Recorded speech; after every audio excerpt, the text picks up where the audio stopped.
Hello and assalamu alaikum. Dear students, the topic for today's video is solution of equations involving indices. So here there are 5 questions that I have chosen to help you out with this topic. So in all these 5 questions, if you look at the questions, your variable term is in the index, it is in the par. So how to solve these questions? The only golden rule is you try to make the basis same on both sides. So remember this rule and let's start with question number 1. So question number 1, on the left hand side we have got 3 to the power of x. On the right hand side, think of 27. Can 27 be written as base of 3? I hope it can be, because you remember 27 is 3 times 3 times 3. So we can write 27 as 3 to the power of 3. So 27 can easily be written as 3 to the power of 3. So whenever now your bases, they are same. So my golden rule is done. So whenever your bases are same, you just simply equate the powers. So your answer is x equals 3. And the reason for that is, in mathematics every number can only be equal to itself, and that's it.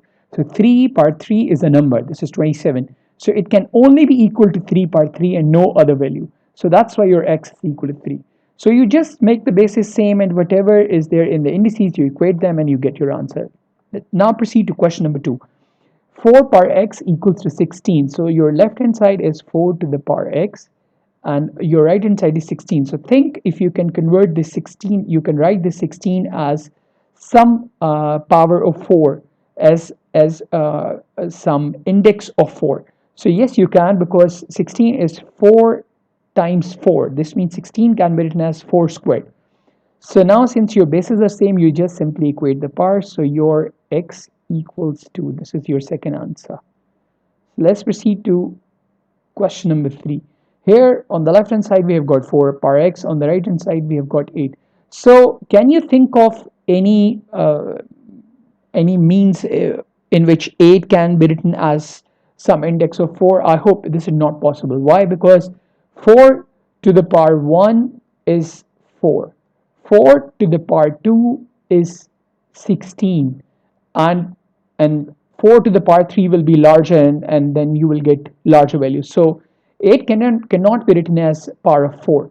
Now what you can do is think of some other numbers. So that think of a number so that both 4 and 8, they can be written as power of that number, as the index of that number. So if you consider 2, so 2 squared is 4. I hope this is easy to think that 2 squared is 4.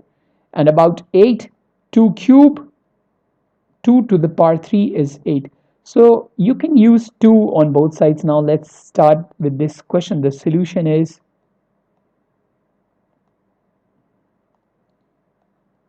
so the first step is we write both as index of 2. So this is 2 power 2, and your x stays outside. This 2 part 2 is your 4, and x stays outside, it was already there.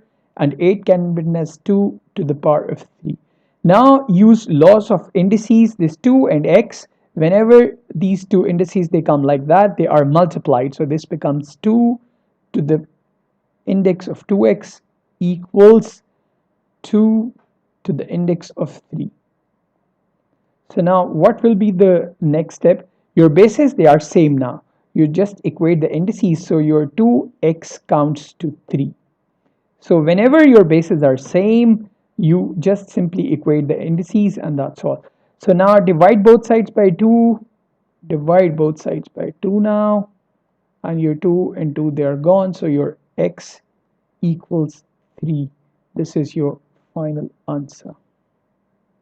Let's proceed to the next question. Here on the left hand side, now we have got 2 terms, and on the right hand side we have got only one. So let's combine them and make a single term, because in the question 1, 2, 3 you have seen there was only one term on either side. So let's combine them, make them into a single term. So using laws of indices, you know that whenever 2 terms are being multiplied and their bases are same, we can add the power. So this left hand side becomes 2 times x plus 3 equals, this can be written as 2 to the power of 3 Now bases are same, so you can simply equate the power. So equate them. So x plus 3 equals 3. So this means that your x equals, subtract 3 from both sides, or simply shift this 3 to the other side, whatever you want to do. Subtract 3 from both sides, so your x will be 0. So this will be your final answer. Let's proceed to this problem now. Again, we have got two terms. Try to convert all of these as base of 3. So 3x, 9 can be written as 3 squared, and 27 can be written as 3 cubed. Now use laws of indices. You can combine them as a single base, and since division is there, so you will subtract the indices. So x minus 2 equals 3 part 3. Now here we are done. Since bases are same, so you will simply equate the indices or your powers. So x minus 2 equals 3. So now the next step, simply shift this 2 to the other side, or you add 2 to both sides. Your x will be, this 2 will be gone if you add 2 to both sides. So this x will be 3 plus 2, and your final answer will be x equals 5. So this is the way we are going to solve questions in which indices they are involved. Thank you very much for watching the video.